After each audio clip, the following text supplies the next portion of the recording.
Apakah kebodohan itu penyakit sosial yang menular? Jawabannya adalah iya, kebodohan bisa menular.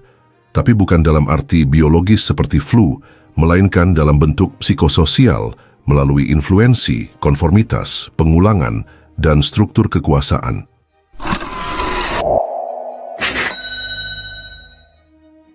Apa itu kebodohan? Kebodohan bukan soal tidak tahu. Kalau tidak tahu, itu namanya ketidaktahuan. Kebodohan adalah pilihan untuk tetap tidak tahu meskipun ada akses untuk tahu. Itu adalah sikap aktif yang menolak untuk berpikir kritis, menolak kompleksitas, dan menolak realitas yang tak menyenangkan. Seringkali ini soal emosional. Kebodohan adalah bentuk penolakan terhadap tanggung jawab intelektual. Ia menyederhanakan yang kompleks dan memuja kenyamanan pikiran yang tidak terganggu oleh pertanyaan. Kebodohan menular karena ia disebarkan melalui mekanisme sosial yang sangat alami, yakni imitasi. Manusia adalah makhluk imitator. Dari bayi hingga dewasa, kita belajar dengan meniru. Dan dalam masyarakat, orang lebih mudah meniru opini mayoritas daripada menyusun kesimpulannya sendiri. Kenapa? Karena berpikir itu butuh energi, waktu, dan rasa tidak nyaman. Sementara meniru itu instan, menjadi bagian dari mayoritas, dapat menciptakan rasa aman. Manusia memiliki kecenderungan tidak suka berbeda, karena berbeda berarti membuka peluang lebih luas bagi resiko. Konformitas adalah alat bertahan. Dalam sejarah evolusi, orang yang berbeda dari kelompok cenderung disingkirkan atau dibunuh. Jadi ketika kebodohan menyebar lewat suara mayoritas, lelucon viral, atau doktrin simplistik, ia menjadi kebijakan sosial tidak tertulis. Dan dari situ, kebodohan bukan hanya dapat menular, bahkan bisa menjadi budaya. Kebodohan kolektif sangat didukung oleh apa yang disebut Gustave Le Bon dalam The Crowd, A Study of the Popular Mind. Psikologi massa membuat individu kehilangan identitas dan tanggung jawab pribadi. Dalam kerumunan, seseorang bisa merasa benar meskipun salah, karena semua orang juga begitu. Ditambah dengan efek bandwagon, yakni kondisi ketika orang ikut suatu ide karena banyak yang ikut. Logika tak penting, fakta tak diperiksa, yang penting banyak yang setuju. Inilah intoksikasi sosial, yakni kebodohan menjadi narasi umum dan narasi umum menjadi kebenaran palsu. Saat ini kebodohan memiliki media yang kuat untuk penyebarannya. Algoritma media sosial dirancang untuk keterlibatan, bukan kebenaran. Konten yang dangkal, emosional, dan mudah dicerna punya peluang untuk FYP dan viral jauh lebih besar daripada penjelasan rasional dan panjang. Ini menciptakan echo chamber dan filter bubble, yakni ruang gema tempat kebodohan diulang, dibenarkan, dan diberi tepuk tangan. Dengan kata lain, kita hidup dalam sistem teknologi yang secara aktif memfasilitasi penularan kebodohan. Dan yang paling menyedihkannya ialah sistem ini dioptimalkan untuk itu. Siapa yang diuntungkan dari kebodohan kolektif? Kebodohan bukan hanya produk sampingan masyarakat modern, ia adalah alat kekuasaan. Penguasa otoriter membutuhkan rakyat yang tidak berpikir. Pasar konsumerisme membutuhkan pembeli impulsif, bukan pemikir kritis. Agama palsu, politisi busuk, dan influencer buruk tidak bisa hidup di tengah masyarakat yang rasional. Jadi, kebodohan dijaga, dibudidayakan, bahkan dibungkus sebagai kebajikan. Jangan terlalu mikir, ikuti saja, jangan ribet. Kalimat-kalimat ini tampaknya sederhana, tapi sebenarnya adalah racun kognitif yang mematikan keberanian berpikir. Apakah ada vaksin untuk kebodohan?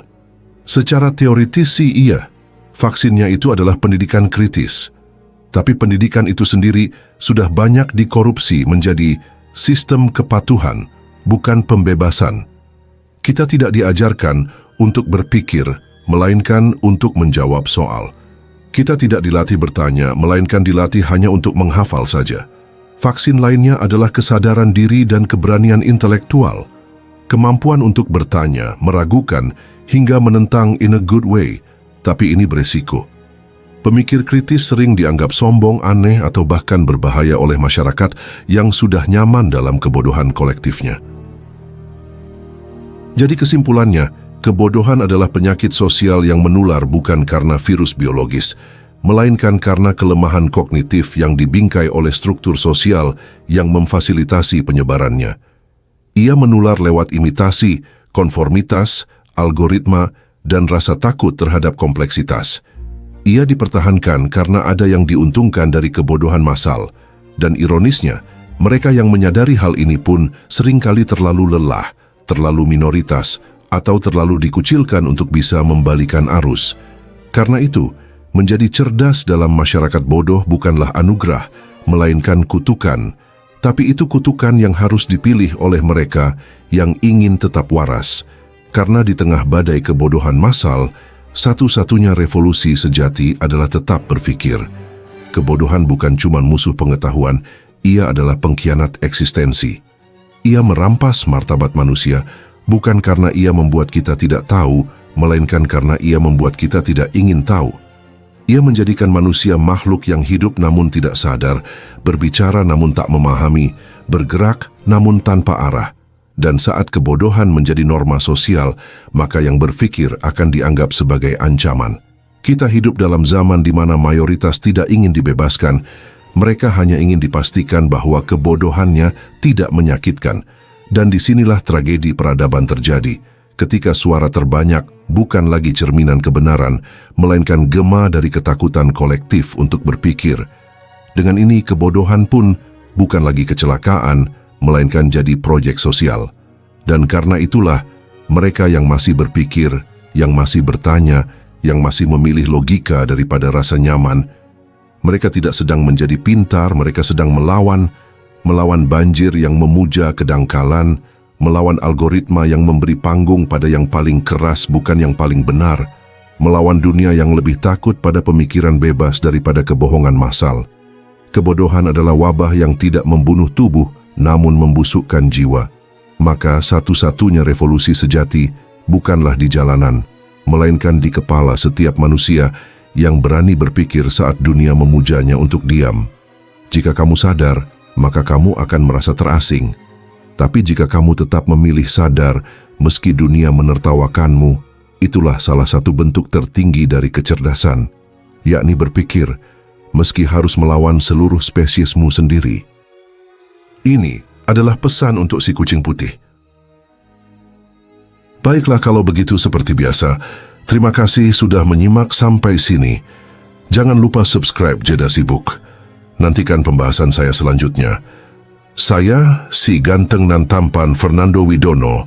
Sampai jumpa.